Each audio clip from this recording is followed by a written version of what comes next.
Very good morning दोस्तों, स्वागत है आपका डेली करंट अफेयर अपडेट्स की वीडियो में। डेट है आज की 3 अगस्त 2021। चलिए देखते हैं आज कुछ महत्वपूर्ण प्रश्न। आज का हमारा पहला प्रश्न, विश्व स्तनपान सप्ताह यानी वर्ल्ड ब्रेस्ट फीडिंग वीक जो है किस सप्ताह में मनाया जाता है? इनमें से बताइए आप आंसर करके।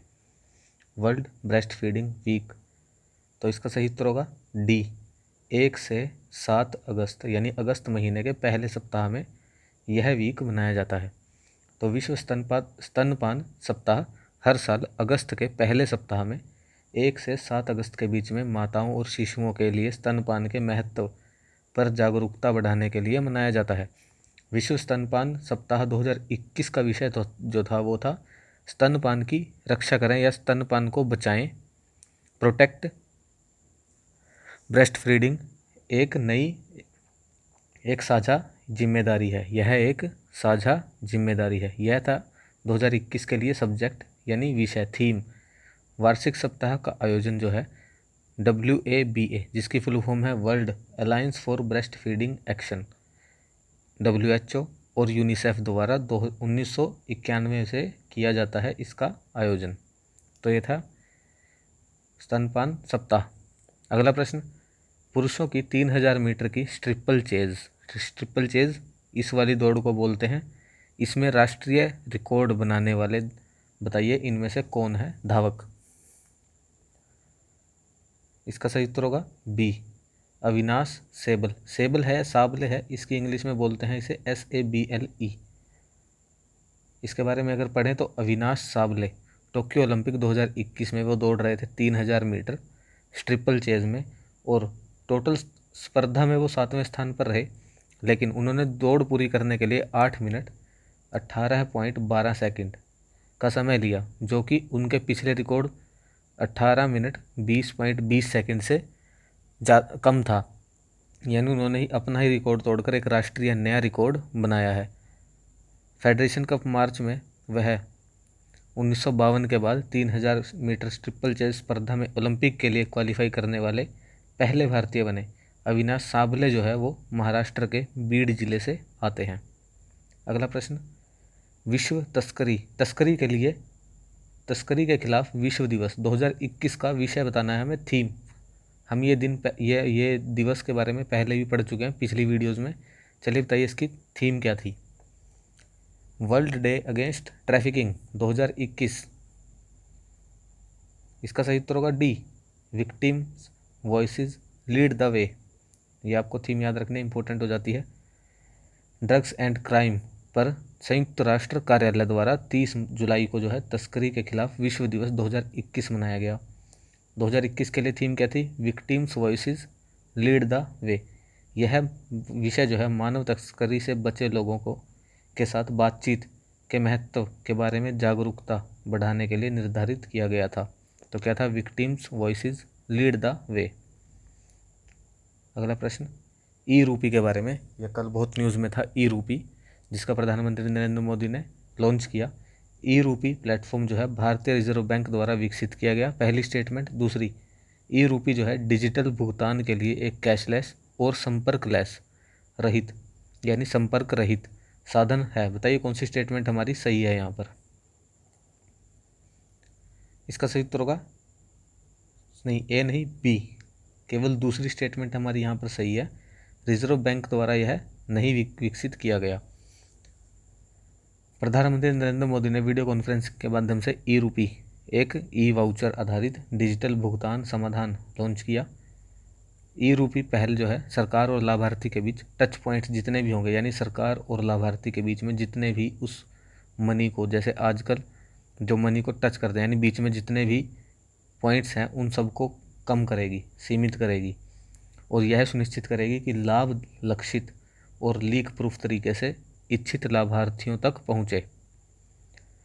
ई रूपी के बारे में देखें तो डिजिटल भुगतान के लिए कैशलेस और संपर्क रहित साधन है। यह QR कोड या SMS स्ट्रिंग के आधार पर ई वाउचर के रूप में कार्य करेगा, जिसे लाभार्थी के मोबाइल पर सीधा भेजा जाएगा, लाभार्थी के मोबाइल पर भेज दिया जाएगा। और एक और विशेषता है इसकी कि जिस काम के लिए इसको भेजा जाएगा सिर्फ उसी काम में यूज़ कर सकते हैं इस ई वाउचर को। तो इससे करप्शन का भी जो है स्कोप कम होगा। ई रूपी जो है उस प्लेटफॉर्म को भारत राष्ट्रीय भुगतान निगम यानी NPCI ने अपने UPI प्लेटफॉर्म पर बनाया है और किसकी सहायता से? वित्तीय सेवा विभाग, स्वास्थ्य एवं परिवार कल्याण मंत्रालय और राष्ट्रीय स्वास्थ्य प्राधिकरण के सहयोग से विकसित किया। तो NPCI ने, RBI ने नहीं। अगला प्रश्न, मुस्लिम महिला अधिकार दिवस पूरे देश में किस तारीख को मनाया गया? बताइए। मुस्लिम वुमेन राइट डे, इसका सही उत्तर होगा ए, 1 अगस्त को यह दिन मनाया गया। भारत में मुस्लिम महिला अधिकार दिवस पूरे देश में 1 अगस्त को ट्रिपल तलाक के खिलाफ कानून के अधिनियमन का जश्न मनाने के लिए मनाया गया। यह पहला महिला मुस्लिम अधिकार दिवस 2020 में मनाया गया था, यानी 2021 में दूसरा है। भारत सरकार ने ट्रिपल तलाक के सामाजिक कदाचार को एक अपराध बनाने के लिए 1 अगस्त 2019 को ही ट्रिपल तलाक के खिलाफ कानून बनाया था। इस डेट को इसीलिए मनाया जाता है मुस्लिम महिला अधिकार दिवस। कानून को औपचारिक रूप से क्या कहा गया? मुस्लिम महिला विवाह पर अधिकार का संरक्षण अधिनियम 2019। यह मुस्लिम पुरुषों द्वारा तत्काल तलाक के प्रथा को प्रतिबंधित करता है। 3 बार तलाक बोलने वाले प्रथा को। कानून के किसी भी उल्लंघन के लिए 3 साल तक की सजा हो सकती है।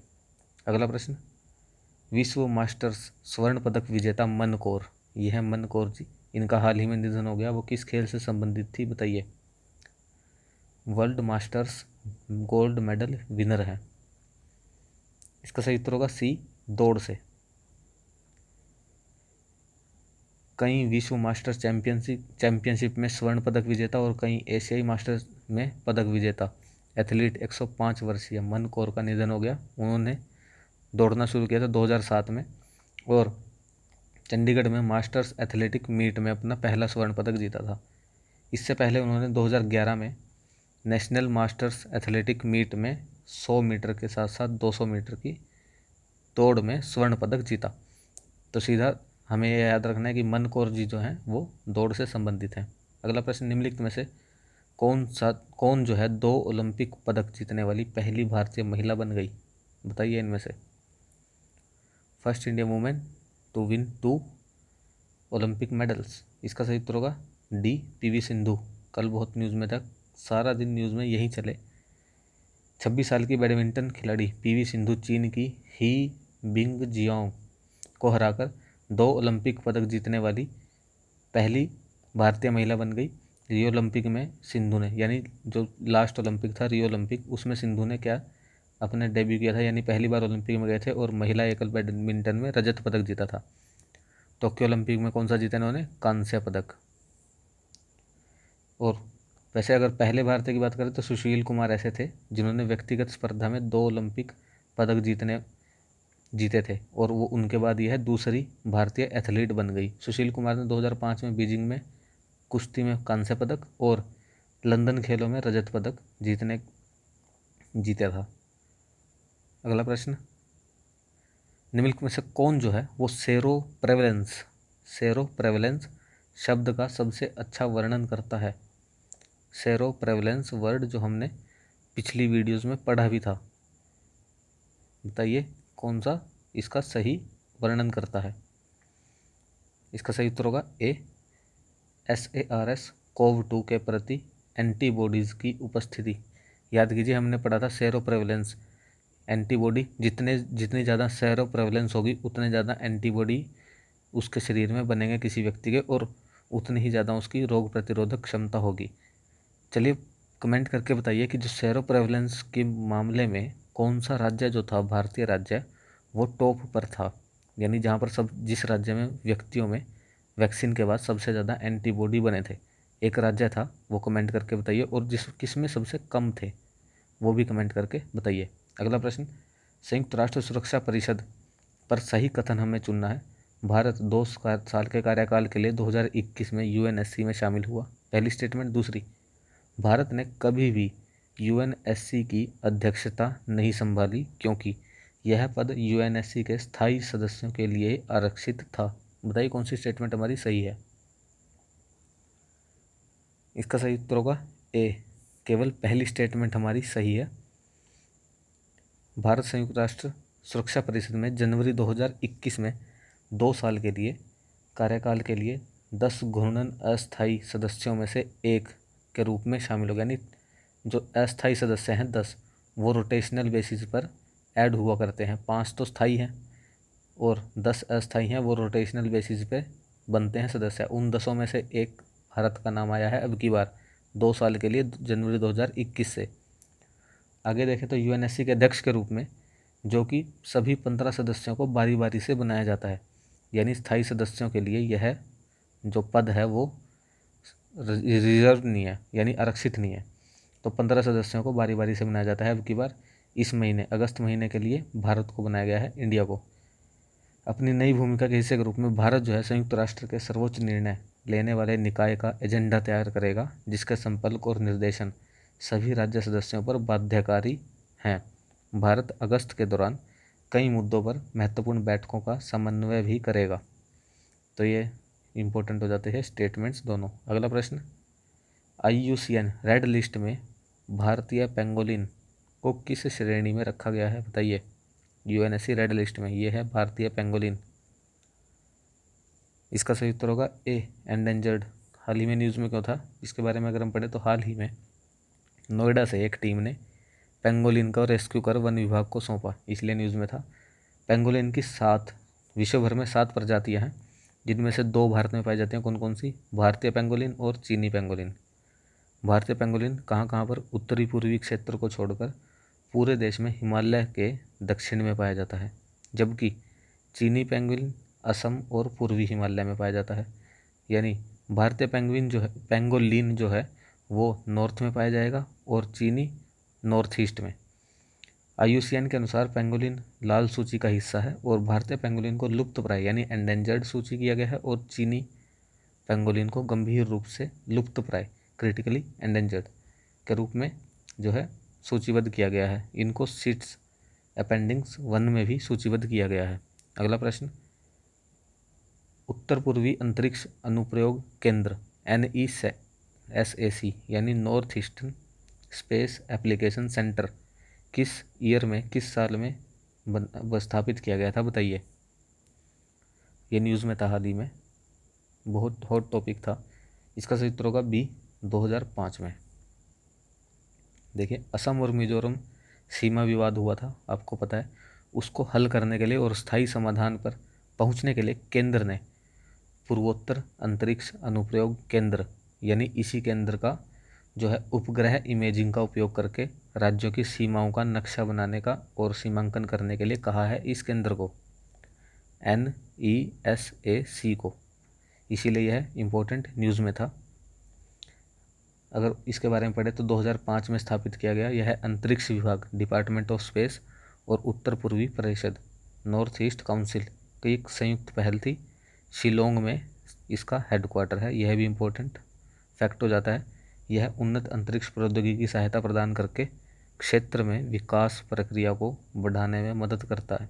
तो अभी असम और मिजोरम की जो है सीमा विवाद को हल करने के लिए इसकी हेल्प ली गई केंद्र सरकार द्वारा। अगला प्रश्न, हाल ही में खबरों में रहा कोंगरा दर्रा, कोंगरा पास जो है किस राज्य में स्थित है, बताइए। यह भी न्यूज़ में था, कोंगरा पास। इसका सही उत्तर होगा सिक्किम, नॉर्थ सिक्किम में है ये, सी। सीमा पर विश्वास और सौहार्दपूर्ण संबंधों की भावना को आगे बढ़ाने के लिए उत्तर सिक्किम के कोंगरा यानी नॉर्थ सिक्किम के कोंगरा में जो भारतीय सेना है और तिब्बत में खम्बा दजोंग में जो पीपुल्स लिबरेशन आर्मी यानी चाइनीज़ आर्मी है, उसके बीच एक हॉटलाइन स्थापित की गई है। हॉटलाइन क्या होती है इसके बारे में भी पढ़ेंगे। वर्तमान में जो है भारत और चीन के पास सिर्फ पूर्वी लद्दाख में 2 सैन्य हॉटलाइन है, वो भी पूर्वी लद्दाख में। कौन कौन सी? चुशुल और दौलत बेग ओलमडी में। अब ये तीसरी हो जाएगी कहाँ पर? कोंगरा और चीन की तरफ से खम्बा दरजोंग में। हॉटलाइन क्या होती है? एक विशिष्ट उद्देश्य के लिए स्थापित एक सीधी फोन लाइन है, विशेष रूप से आपात स्थिति में उपयोग के लिए या सरकार के प्रमुखों के बीच संचार के लिए बनाई जाती है। एक तरह से फ़ोन लाइन है, हॉटलाइन। तो 3 है कहाँ पर, कोंगराला, चुशुल और दौलत बेग ओल्डी। अगला प्रश्न, आयुष मंत्रालय निम्नलिखित में से किस देश के सहयोग से अश्वगंधा का नैदानिक परीक्षण करेगा? आयुष मिनिस्ट्री करेगी अश्वगंधा की क्लिनिकल ट्रायल किस देश की सहायता से, बताइए।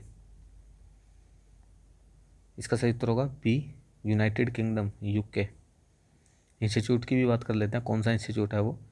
आयुष मंत्रालय यूके के London school of hygiene and tropical medicine LSHTM के सहयोग से अश्वगंधा का नैदानिक परीक्षण करेगा।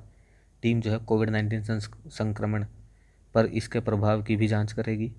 अश्वगंधा के बारे में जाने तो वैज्ञानिक रूप से इसे विथानिया सैम्फिनेरा कहा जाता है, यह नाम है इसका साइंटिफिक नेम। और इसे आमतौर पर इंडियन विंटर चेरी भी बोलते हैं। इंडिया में इंडियन विंटर चेरी बोलते हैं, इसलिए ये दोनों नाम इम्पोर्टेंट है। यह पारंपरिक जड़ी बूटी ऊर्जा को बढ़ाती है, तनाव को कम करती है और प्रतिरक्षा प्रणाली को मजबूत करती है। यूनाइटेड किंगडम में यह बहुत ही आसानी से मिल जाती है, ओवर द काउंटर पोषण पूरक भी है। तो यह थी अश्वगंधा, यूके के हेल्प से आयुष मंत्रालय इसकी परीक्षण करेगा। अपना स्कोर जो है वो कमेंट करके ज़रूर बताइए। यह था हमारा आज का लास्ट प्रश्न। धन्यवाद। Have a nice day.